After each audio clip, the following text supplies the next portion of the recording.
everybody. Warm welcome to Amazing You podcast and YouTube channels, the channels where stories of resilience, triumph, and unwavering hope come to life. And in each episode, we dive into the inspiring journey of individuals who have faced the toughest challenges heads-on and emerged victorious.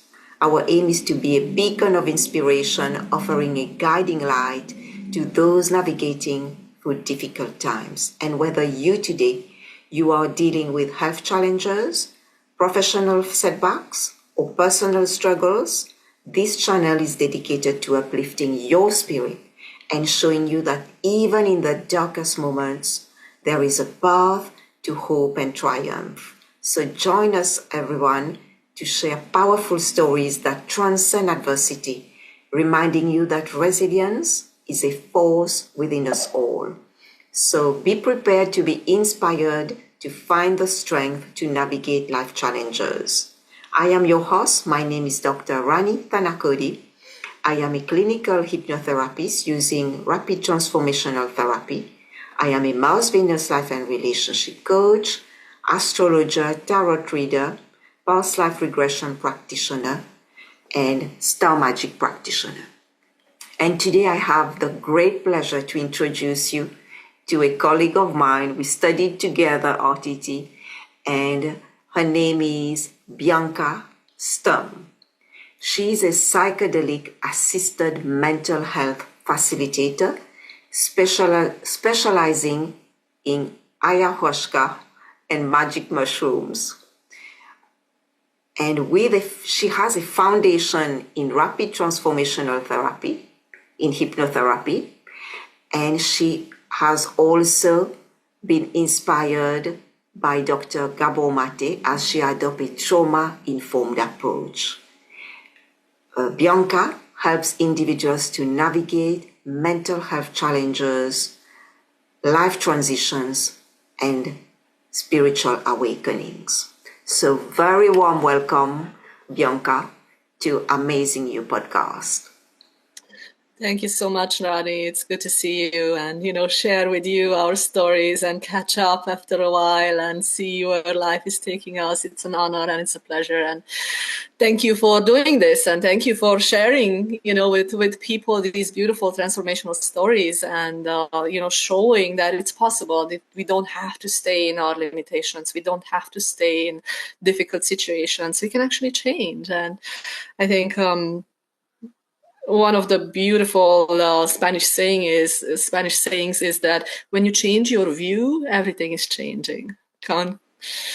It's and we all have that potential. Absolutely, that is so true.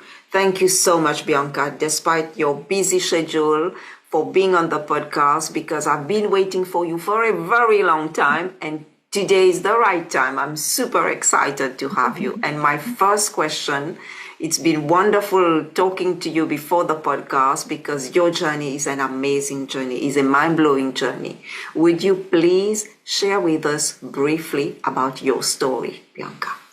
Yeah, sure. Okay, where should I start?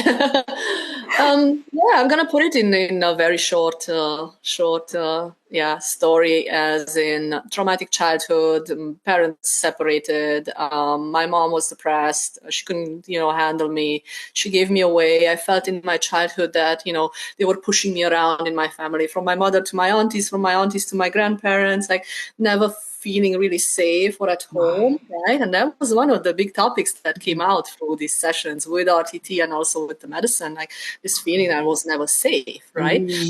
And then I kind of did. My mother killed herself when I was 16, which obviously was very traumatic. But then I kind of had a good period in, my 20s with career. I kind of found that, there is this thing that if I work hard and, I learn and I develop, then I can do well. And that gave me a lot of self-confidence, right? When I was 31, I got pregnant. It wasn't planned, although I was in a relationship for 6 years with that man. He wasn't the right person to have kids with. And I knew I'm going to be a single mom. I still decided to stay with the kids. I moved from Romania, my home country, to Germany. it was really hard. The kids were 1 year old at that time, and working and having to take care of twins. Yeah. and and then I met a person there that I married, and it seemed beautiful because my career was going well. Our marriage was pretty stable. We lived in a big house. We had nice cars, nice vacations. Like from the outside, my life seemed perfect, but in the inside, I was falling apart, really. And what happened there, obviously I didn't know at that moment, but what happened there was that I basically married an image of my mother. And he would talk down to me a lot, and we had a lot of competition between the two of us. And that way it triggered my childhood trauma that was never resolved. Right. Yeah. So I got depressed. I was struggling with depression for like 6 years. And suddenly my body started failing. I was always sick, always having some sort of cold and something different, back pain, headaches. There was even the concern that I might have cancer. It wasn't cancer. It wasn't benign. It was benign. It wasn't, cancer. But all of these things kind of made me look into different directions, right? What's going on here?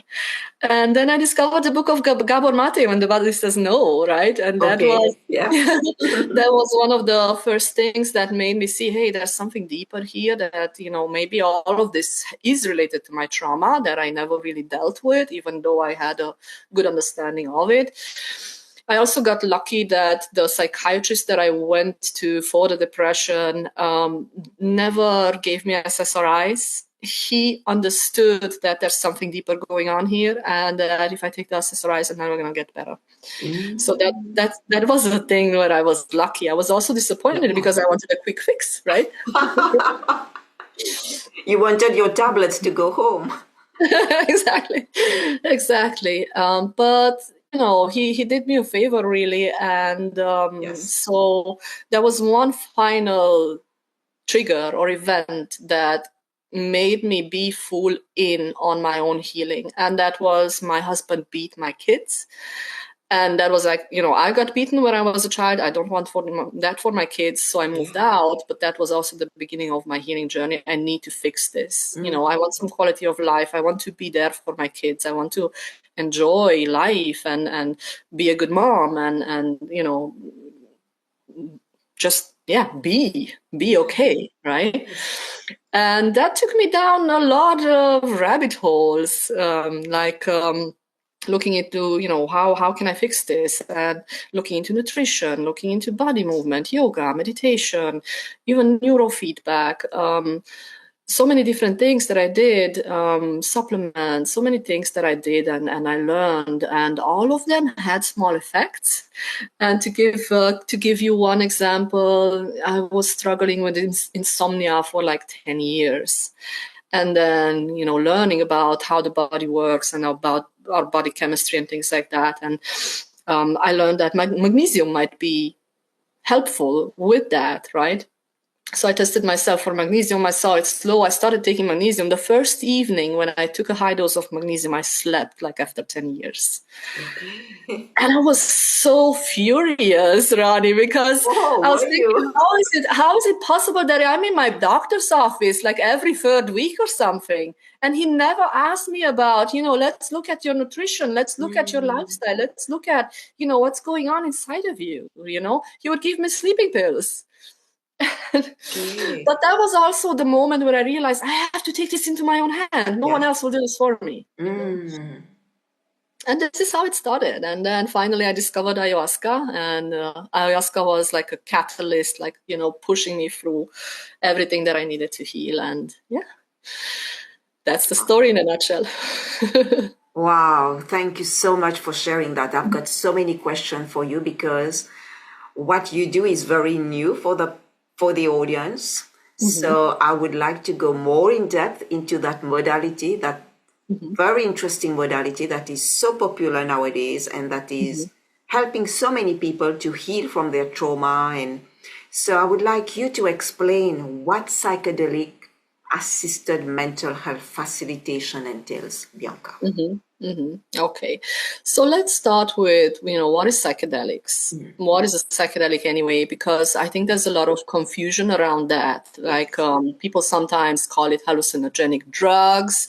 And because of that name drugs, they think like, oh, it's all bad. And they compare it to cocaine or heroin or whatever. Like, first of all, it's not that at all, right?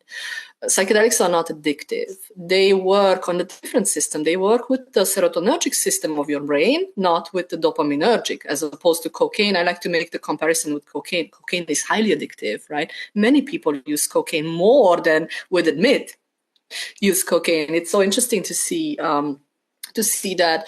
But psychedelics are not addictive. What do they do? How do they work?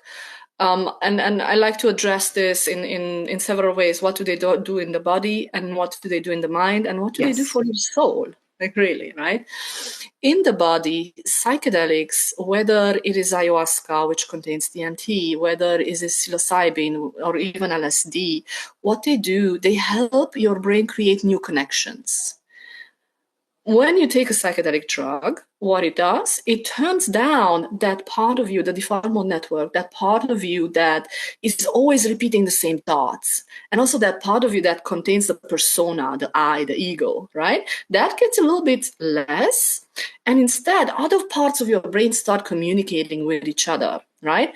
That can give you new perspectives. That can make a big shift inside of you in terms of, oh, I can see it like that. I don't need to stay with this idea, I cannot, or I'm not worthy, or I'm not capable, or I can shift that. I can find the solution. I can find that power within me by creating new networks, new connections between the neurons, right?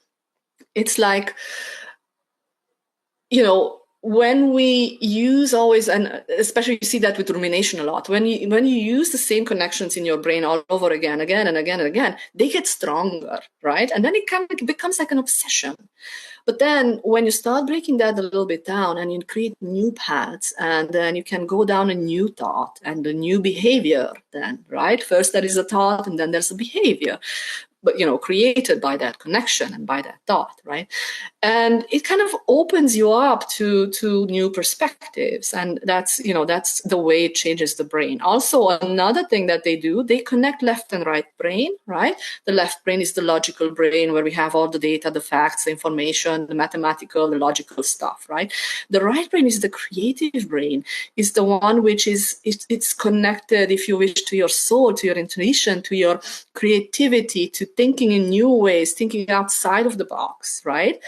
And it has shown, like science shows, that psychedelic drugs or medicines, they strengthen the connection between the two brain halves, the corpus callosum, which is the part of the brain which is connecting the two halves, that is being strengthened with these medicines. And then there's some other effects as well. There's neuroneogenesis happening. That means these medicines will help you create new brain cells. They literally make you more intelligent, right? They help to renew your brain, right? So there's that aspect. And also there's a couple of other things, like when your brain is flooded with these medicines that are trying to find the serotonin receptors, if there's not enough receptors, it will signal to the body, create more receptors, which is how basically they help you heal depression, right? I'm going to create more receptors so that my own chemicals, my own bodily chemicals have receptor sites, so I can create my own chemistry in my own body of serotonin and dopamine and feel-good molecules that our body knows how to create. So it teaches the body how to readjust for mood control, basically. Right. So that's the physical level. That's what's happening on a physical level. On the mental level, we already talked a little bit about it, like just giving you these new perspectives, and I can see it in a different way. I don't have to stay in the victimhood. I don't have to stay with this habit.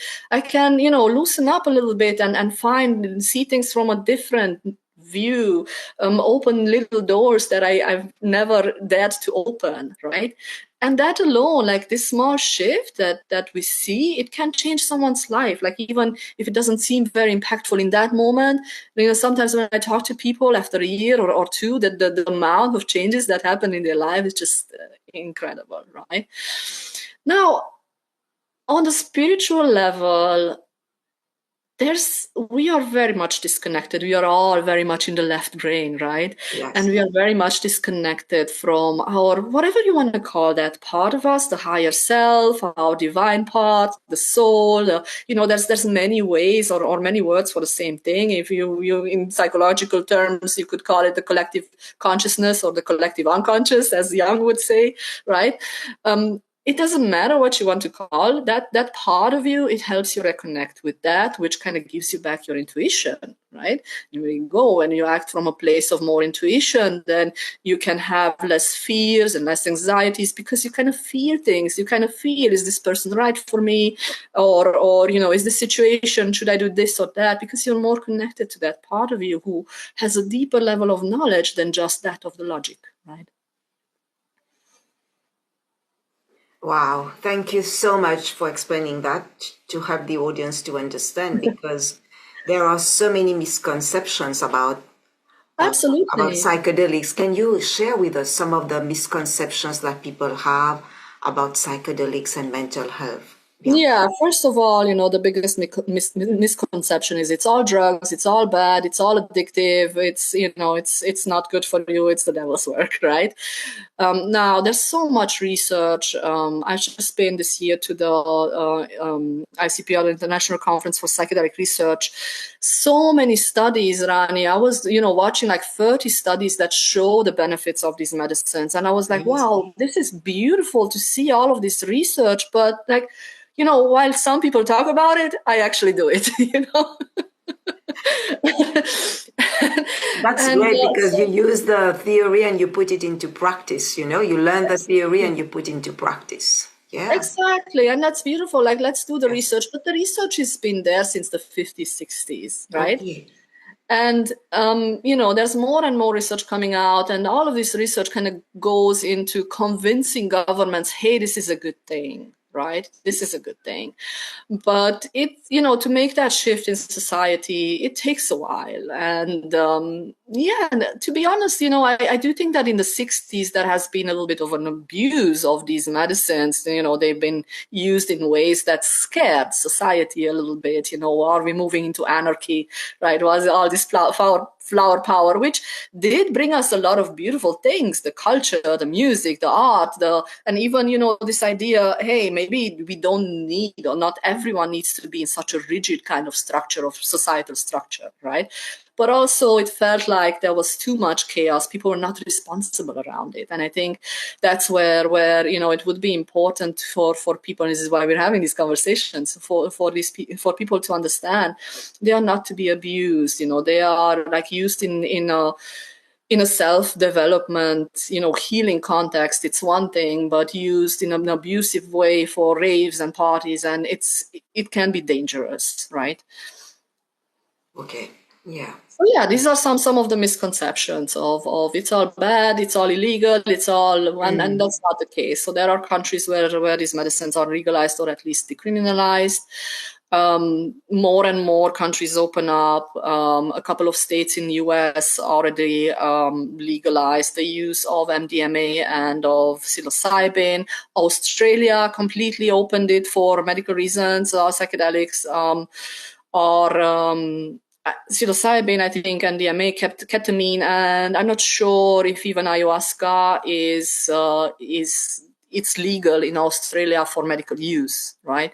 So it's not all bad, it's not all illegal, but it all comes down to information and responsibility about the use of them. Because one of the things that we often see is people using them irresponsibly, just taking some psychedelic drug for the first time at a party, and then they have a bad what they call a bad trip. Because one of the things that these medicines do, they bring out inside of us subconscious stuff, some things that we have repressed, right? And then imagine you're at this rave and you're a little bit of anxious anyway because you're taking drugs for the first time, right? And then there's so many people around you and it's not the right environment for you to have a healing experience, and you're scared and all that. Of course you're going to have a bad trip. What else? This is why it's important to use them responsibly. Absolutely. Yes. Thank you. Thank you for sharing that. And you talk about safety is crucial when working with psychedelics and being responsible. Because you do a lot of retreats where people come and experience those ceremonies with you, what measures do you take to ensure that clients have a safe experience, Bianca? Yeah, well, first of all, we have an introductory call with everyone who wants to come to the retreat. And what I scan for is mental health, physical health. And I often ask the question, is it the right moment in your life? Right. I also take a look a little bit at age, because if a person is under the age of 25, like when their brain is still so malleable and so open, like, is it really necessary to take the big hammer, Okay. And sometimes there are valid reasons, trauma and things like that. And then, of course, I'm going to work with these people as well. But if it's more out of curiosity, then I'm going to say no, right? In terms of physical health, especially with ayahuasca, there's a couple of contraindications. People cannot be on SSRIs, for example. That can literally kill you if you combine SSRIs with ayahuasca. High blood pressure is another contraindication with ayahuasca. Now, when it comes to psilocybin and mescaline, San Pedro, it's or even LSD, but I don't work with LSD. It's not that bad. So there are a lot of studies, more and more coming out, where they actually take people who are taking SSRIs and they give them psilocybin to kind of treat the depression, to treat the causes, right? And then take them off gradually from of the SSRIs, which I find it's a great thing, but it doesn't work with ayahuasca at all. With ayahuasca, you cannot take any kind of medication that works with your brain, right? As I said, there's a couple of contraindication in those terms, so there's the aspect of physical health, physical safety, right? Then there's the aspect of mental health, mental safety. Psychedelics are very good for people who are kind of stuck, right? A little bit like in rigid structure, trauma, complex PTSD, anxiety, depression, PTSD, OCD, ADHD. All of these things work very well with ayahuasca. However, they're on the other spectrum where there's a lot of entropy in the brain in terms of a person is very volatile, schizophrenia, psychosis, bipolar. These are contraindicated with ayahuasca or psychedelics in general, and it could make it worse, right? So those are the things that I'm screening for. And then I think what is important is for people to understand that once you start this process of bringing up from the subconscious, bringing up all of that stuff that is repressed inside of you, this is kind of an unstoppable process, right? It's going to go on. You come to a retreat and, ayahuasca helps you bring all of these things up, but then they are very much on the surface. And then comes the integration part, right? We talk about so much about integration when it comes to the psychedelic space. And what people need to understand is that it's not a one weekend fix or a one-time fix, but that's, when you leave the retreat, that's where the work begins. Because no amount of ayahuasca will fix your life. You will fix your life, right? And ayahuasca might give you the awareness of, hey, this is what is going on. You think you're like, for me back then, you think you're in a good relationship, but actually it's not. It's triggering all of that stuff that you have inside of you. And you just went into this relationship because it felt familiar, because you know that behavior from home. And we know this from our TT, you and I, right? That's what we go for. Yes. But then sometimes it's pretty hard to face those harsh truths, like, this relationship that I'm in is not good for me, or, the way that I was treating my kids maybe was not so nice, or so she confronts you with all of these things, and then it's up to you to kind of do the work and do the changes. And also, as I said, all of that repressed stuff now kind of will come up right? And sometimes people go through these waves of pain and sorrow and grief and guilt and shame and helplessness and hopelessness. All of these things like kind of come up, and then you have to deal with it, right? That's the healing power of it, because once you've dealt with it, you're free, right?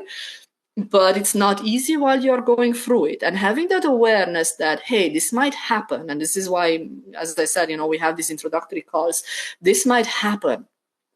When you know that that's the process, then okay, you take the risk and you say, I'm going to walk through this, and I know that I'm going to be fine in a couple of weeks, months, right?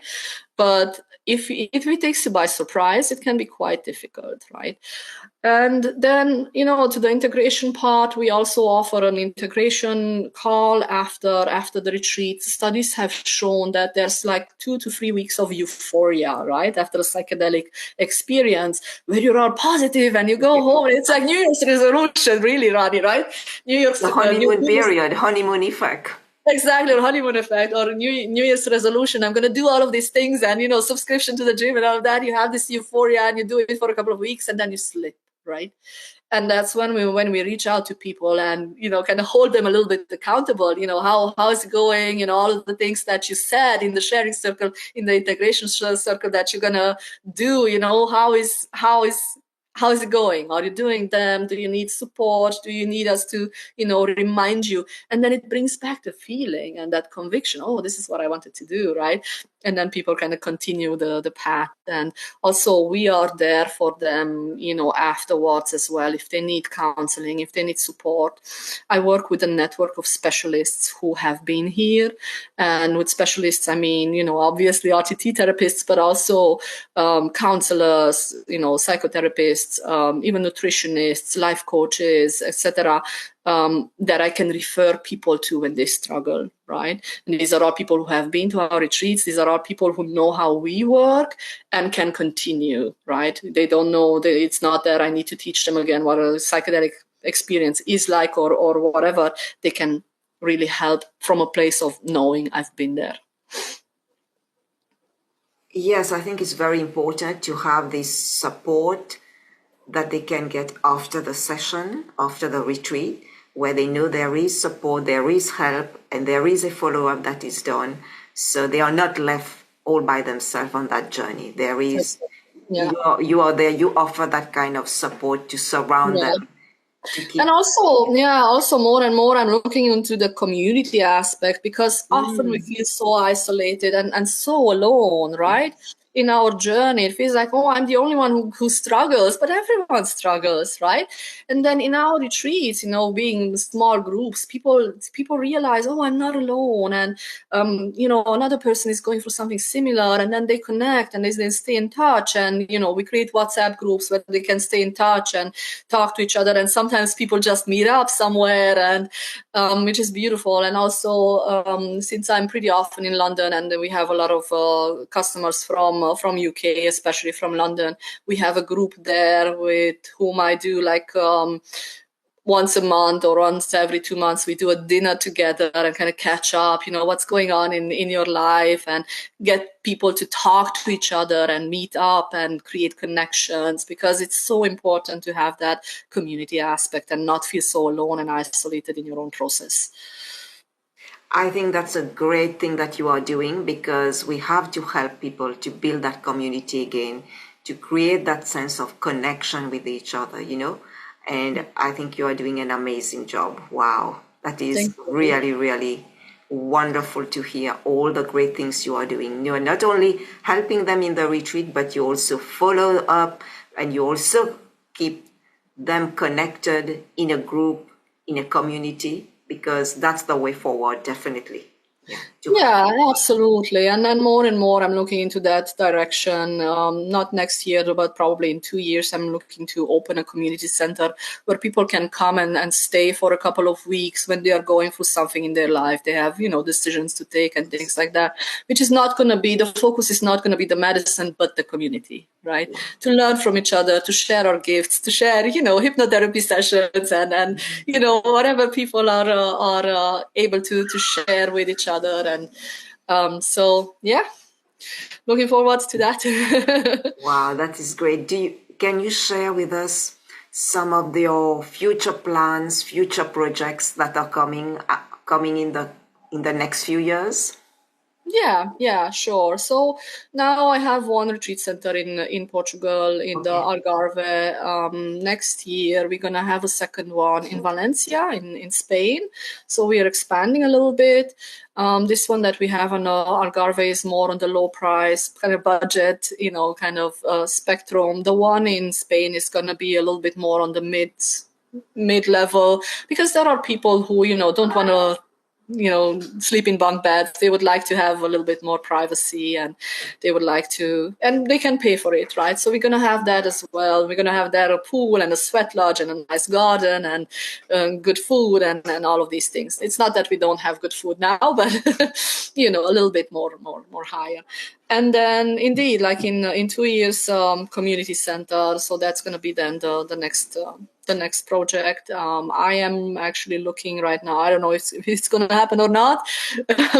Maybe I shouldn't spoil, but I am looking actually at the place in Cambodia for that, to have a community. And what I want to do there is going to be a program kind of aimed at depression, which is a little bit more long term, right? Like 6 weeks there, where we look into nutrition, when we look into habits, when we look into building up some tools around resilience and meditation and yoga, and work with the body, work with the psyche, work with the soul, in communities together, so people don't feel that isolated, and then let them go home and practice what they've learned, and then have them back in a couple of weeks, couple of months, have them back to refresh. And so I'm looking into building a program like that. I don't think there's anything like that, and I know depression is not something that you're gonna fix quickly in a weekend. So yeah, those are some of the plans. I do want to go more on podcasts, so thank you for having me. You're welcome. To inform people a little bit more about, hey, there are tools, there's so many tools. Yes, I think this is really exciting, looking ahead, the things you've got. I wish you a lot of luck, a lot of success, in expanding your business globally. I think that is really, really important because mental health is a big issue and people need to get help. And what you are doing is such a fabulous work that you are doing. Really, really happy that you got to share today with us. And before we finish, I've got one question to ask you. I know you've been reading a lot, many impactful books in your life. So could you highlight a few that have profoundly influenced you and briefly explain to us why? Bianca. Yeah, it's hard to choose. I think I already mentioned, When the Body Says No by Gabor Mate. That was really like, that light bulb moment. You mean, my health is in my hands, So, and really understanding my body better and what I was going through and all of these things. So that was definitely one with a big impact. But then there have been books like The Power of Now, right? From Eckhart Tolle, which was like if I strip away all this anxiety around the past and the future, then I'm actually fine. That moment of realization in the now, usually there's no threat, right? So that's a beautiful lesson, a beautiful teaching. One of the books that helped me a lot integrate my ayahuasca experience, interestingly, was my first one, was Becoming Supernatural by Dr. Joe Dispenza. Right. To understand, for me, it's always important to understand these things that are happening to us from several layers, several perspectives, the 3D world perspective, what's happening in the body, what's happening, in this world, but then what's happening on an energetic level, what's happening in the mind, what's happening in our soul, or whatever you want to call that part of us. And Becoming Supernatural was a very impactful book for me. But then also books like what was the name of it? Live Long Enough to Live Forever by Ray Kurzweil. It kind of opened my horizon in a way. So that book is about the main message in that book is that we as a race will become immortal. through technology, through, changing our genes and things like that. So we're going to become immortal. It's just a matter of when, not if. It's just a matter of when. And when I read that book, he was saying that, it's 20 years that we're gonna have the technology to make our bodies immortal. That doesn't mean that the bus will not hit you. The proverbial bus can still kill you, but we're gonna be able to reverse aging. Oh, yes. Right? And I think some people are already doing it. Yeah. Absolutely. Some people are already doing it. Like, that was the revelation. There's people like David Sinclair who have shown in the lab that they can reverse aging in a mouse eye. They went for the eye because the eye is a relatively isolated organ, right? So they could prove, compared to the rest of the body, here is what's happening in the eye, right? And he says as well, we're like 10 years away from immortality. And to me, Rani, opening these spaces of, this is such a big contrast between a field of endless possibilities and this general feeling of the population of it's all bad. It's all war. It's all, person against person and country against country and me against the government. And just, like, when I understood that there is a world which is totally beautiful and positive within this world, right?